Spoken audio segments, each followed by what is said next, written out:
heading into the park again at dark 30, heading to the Santa Elena Canyon trailhead. We're definitely, we're getting just enough light to be able to start making out the landscape. And this is going to be a fantastic drive out of here. We can just already tell.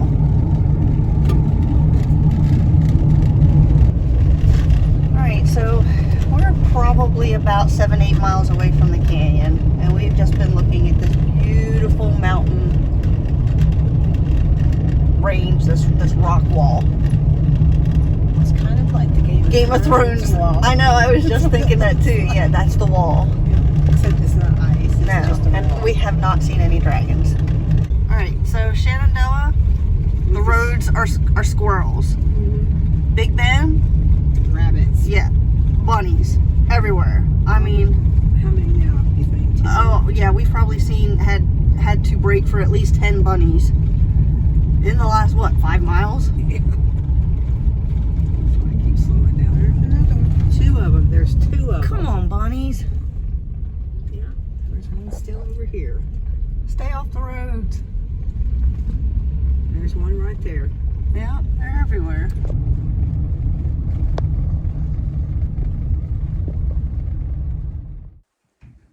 So we have arrived, and the canyon that we're going to be going back in is over here. Very excited about today. We are at the Santa Elena Canyon Trail.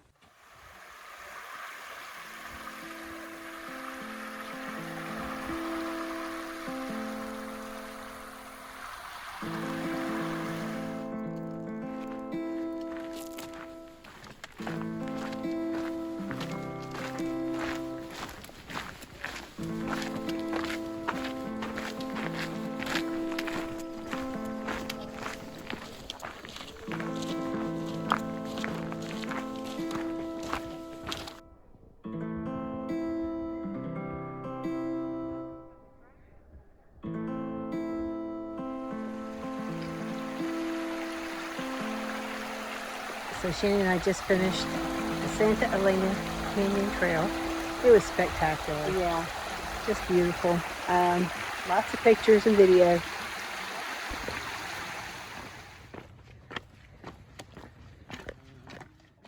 So this is the overlook back into the canyon. This is you can drive by this if you want, but I highly recommend, if you are able to, do the trail to go back in. So we're leaving the Santa Elena Canyon area. Fantastic morning. Pretty sure, I keep telling Karen, I'm pretty sure I'm in love with Big Ben. It's amazing. The contrast, the diversity of plants here is just amazing. And then you throw in some mountains, makes us happy campers.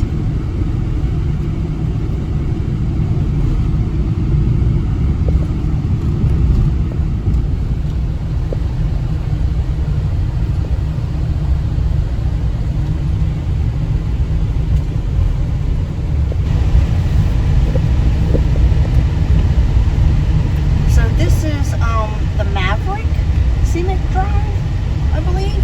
Starts with an M. And it is just that.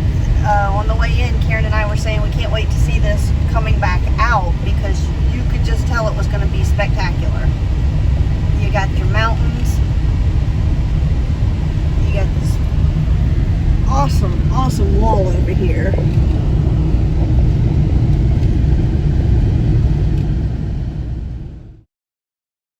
So we stopped along the way to check. There's some ruins up here to check out.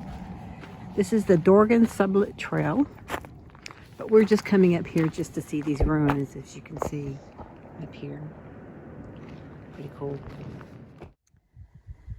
Grand Canyon Farms. These are the remnants of a stone farmhouse owned by James and Melissa Bell Sublett, settlers who first came to Castalon in 1913. Sublett is recognized for introducing mechanized farming into the Big Bend. In 1914, the Subletts moved into Alvino House in Castalon, cleared much of the land, and installed the area's first irrigation system supplied by a water wheel. Sublett hired Mexican laborers to plant the new fields with sorghum, corn, alfalfa, and other livestock feed crops. By 1918, with a growing farm business in place, Sublett purchased 2,560 acres in this area and called it Grand Canyon Farms. He built a large adobe house on top of the hill to the southeast and a smaller house below, known today as La Casita. While little remains of the Sublett's adobe house, their stone farmhouse and La Casita survived and have received historic preservation treatment. And these are some photos. All right, so this is a beautiful panoramic of where we're at right now. Gorgeous. Beautiful, beautiful, beautiful.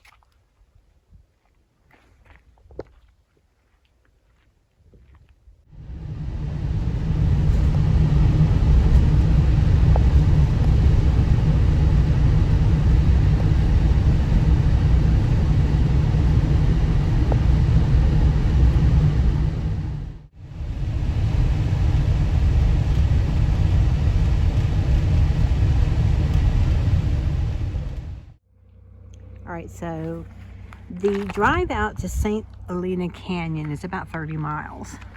And the whole 30 miles this morning, everything was dark for us. So this is all new, but it's spectacular. And we decided to stop along the way to all the little scenic overlooks. The one we are at now, I think it's called a Desert Mountain View.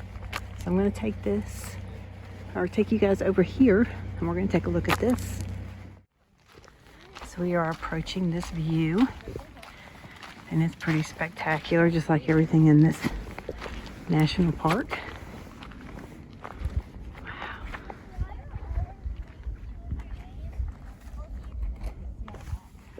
We're gonna walk over a little bit more and check out what's over here.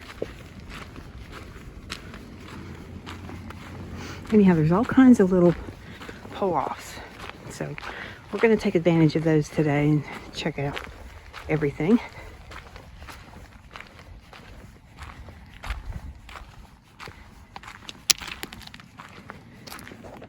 look at that.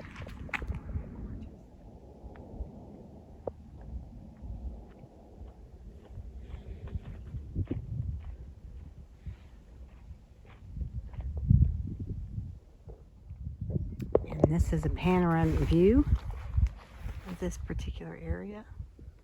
I'll circle you around so you can see everything that we're seeing, and it's all around you. It's just so beautiful.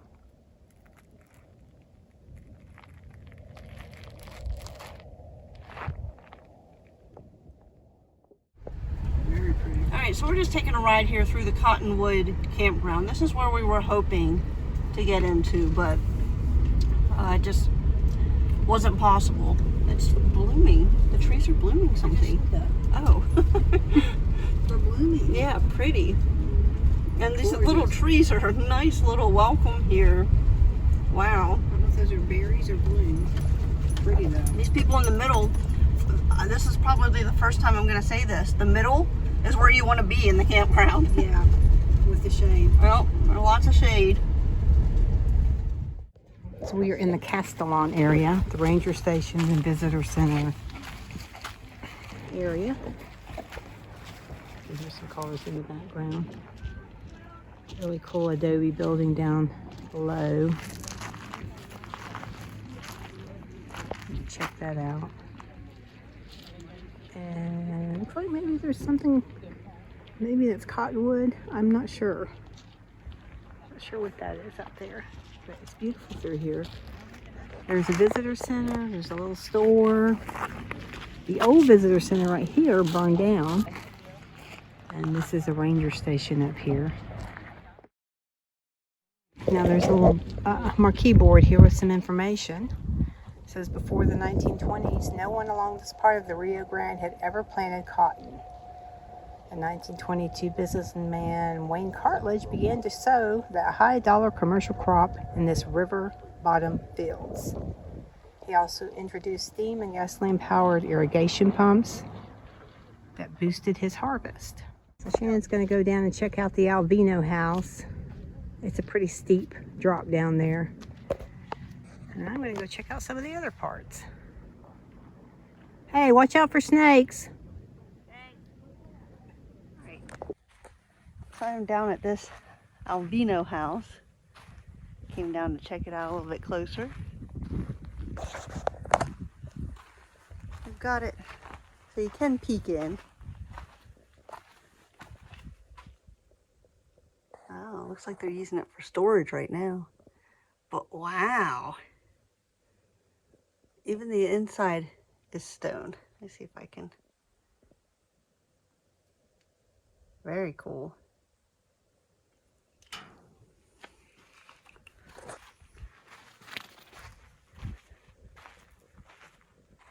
It's interesting.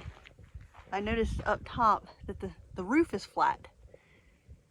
And this is like their gutters.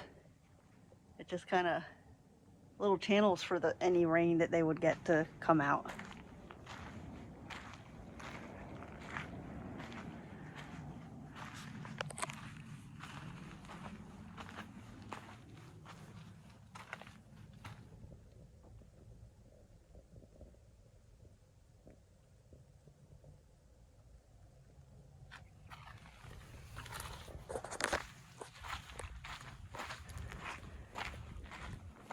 And it was a little bit of a hike down here. The bonus is there's nobody down here. Sometimes it pays just to go a little bit off the trail. Put in that little bit of extra effort.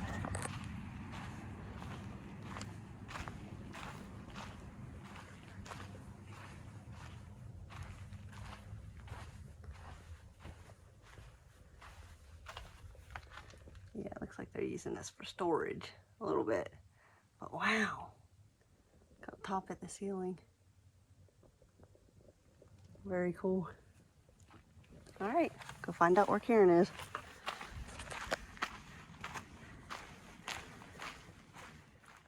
This is the Magdalena's house. Magdalena Solis lived in this house in the 1950s. As a widowed mother, she raised her 5 children while cooking for La Harmonia Company here in Castalon for about 30 years. It's a window into the 20th century of the Rio Grande region, the early 20th century. And they do have it open now where you can go inside.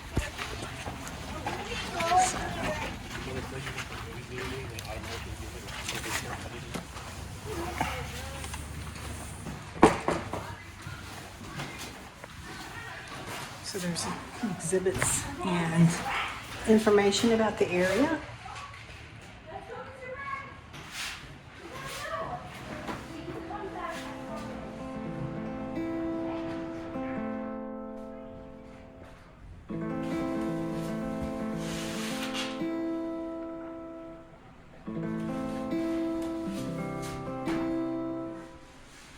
Okay, this is where we were today. Santa Elena Canyon. We visited here, and now we're here. Yeah, this shows like the timeline. Oh, okay. So that house, that Alvino house that I was just down to, was part of the like cotton. La Harmonia store was built in 1919-1920 to serve as the barracks for U.S. cavalry troops stationed here during the Mexican Revolution. As the revolution ended and troops were withdrawn, the buildings were purchased by Wayne Cartledge and Howard Perry, partners in La Harmonia Company, and it served as a frontier store stocked with a wide variety of merchandise, catering to the diversity of clients on both sides of the river. So the Magdalena yes. Built after the military left here. She lived in the house while cooking for the La Harmonia Company here in Castalon for about 30 years. She did that as well as ironed for them, so that was her whole life. And it did say that in there, that was her whole life. Wow. All right, so the visitor center is now open. We're hoping that they have some brochures that we can pick up about the area. It's a really cool area. The history, I love the history behind it. I love the old structures and buildings that are left. just learning about the people, and it's just such a neat area. All right, so this house is called the Garlic House. It's now the visitor center. It used to be the old manager of the companies. During the 1930s, it also served as a schoolhouse for the children who lived in this remote area. Wow. It's one of the few adobe buildings that remain from Big Ben's early days. Very, very, very cool. Yeah, here it is in Yeah, if you can. 1955, and the park took it over in 1961. All right, cool.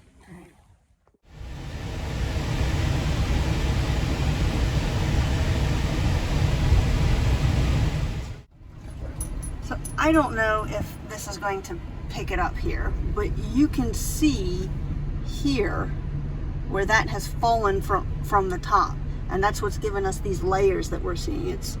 I think it's interesting. In Waco, the lady that we talked to told us that Texas doesn't really have an interesting geology history to it, and I would have to disagree, because I think something like that is fantastic to see. Yeah, millions and millions and millions and millions of years in the making. Tuff Canyon provides a glimpse into the violent volcanic past of Big Bend. Here, Blue Creek, fed the rain in the distant Chisos Mountains, has carved a spectacular canyon through layers of volcanic tuff and basalt. All right, so we're taking the little short trail that goes around this canyon. And you can see the riverbed down there is dry as a bone right now.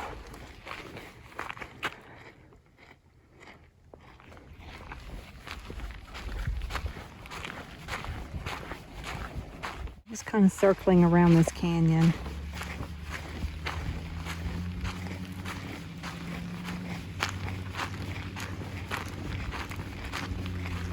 Pretty cool to see. So they have some viewing platforms down here. There's one here, one over here. So we'll take you over to these. Let you see what we're seeing. Wow, that's cool. All right, so this is where the river carves through here. Nothing right now. Dry as a bone. I don't know when or if that changes for this area. But yeah, you're pretty high up. That's a pretty deep cavern there. Or canyon. Just really cool to see how it's carved through here.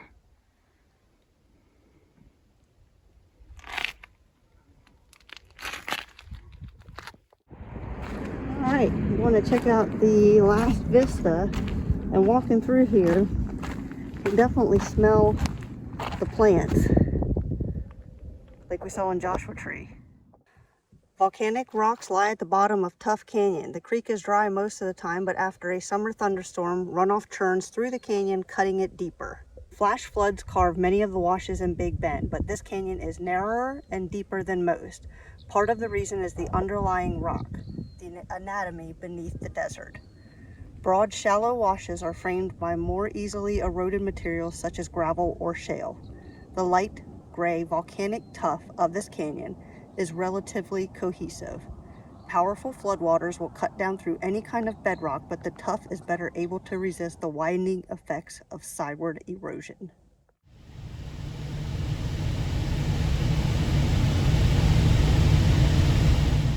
We are at the Mule Ears Trail. We're going to climb up just a little bit, see what's over the ridge here. You can kind of see But them. you can see the ears right up here. Yeah, out there in the distance. So we're going to go up there about where those people are so we can just get a better view. And then we're going to have some lunch.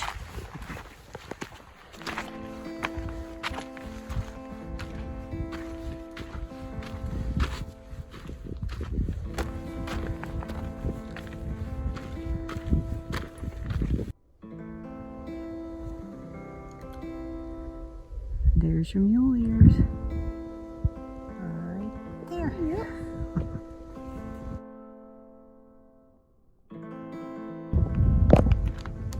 Alright, so again, colors are just spectacular. If you look, you see there's some terracotta and brown, greens. And this whole area is like that through here. You can see in the mountains. So pretty. So, what day is this again? I think it's day 10, Yep. We're really not sure. We're losing track, which is cool. which is awesome. Yeah, that's kind of the goal. Our lunch spot today we wanted to share with you is at Mule Ears Viewpoint. Viewpoint Yeah, we and Trailhead. walked up, checked out the Mule Ears. We're sitting in the back of the van, having lunch. Having our tuna. Karen's going to show you our view.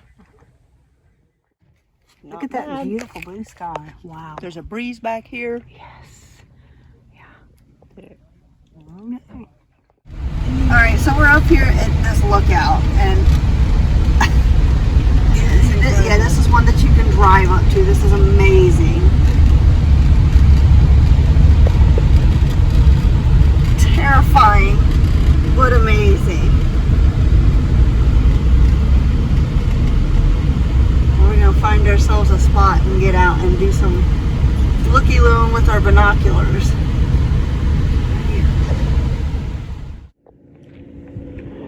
So that's Santa Elena Canyon right there. Wow, it's just gorgeous. Look at that. Just gorgeous.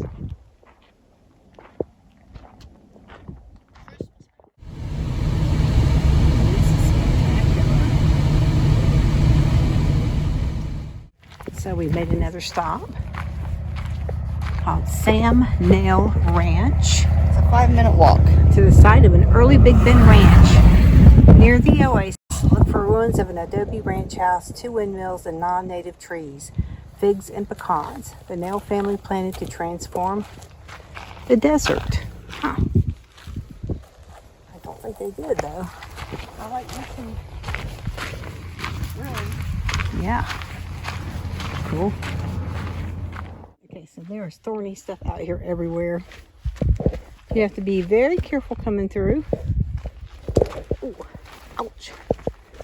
So there's a little shack of some sort down in here. Don't know what it is.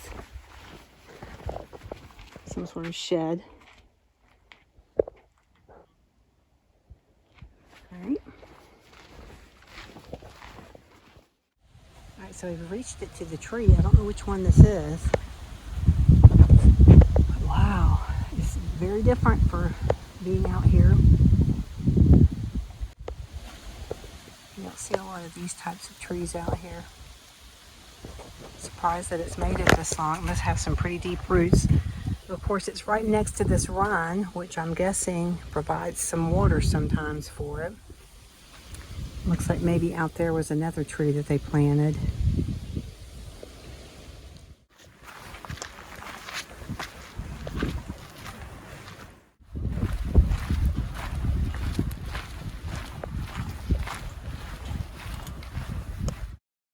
We are here at the windmill talking about a rancher's oasis.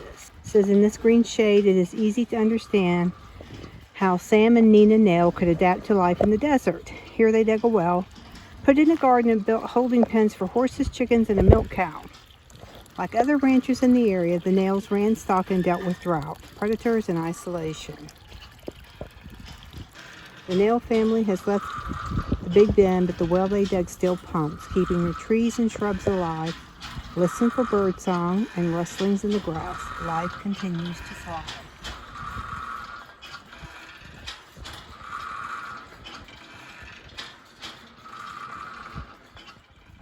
So I'm guessing this must be some of the remnants from the homestead that was here, the ranch. Yeah.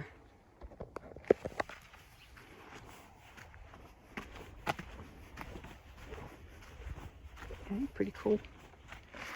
Man, harsh way to live.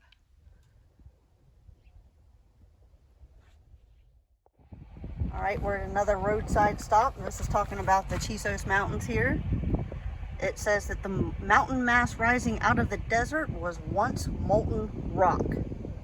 Angular blocks like Casa Grande, which is this right here, are stratified layers of lava and ash, remnants of flows from nearby volcanoes.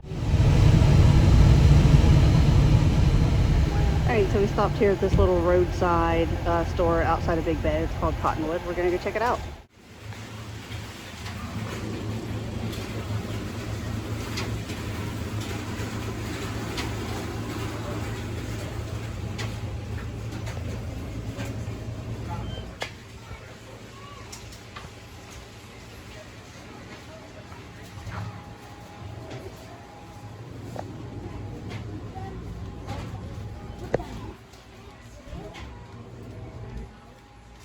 What you got, Karen?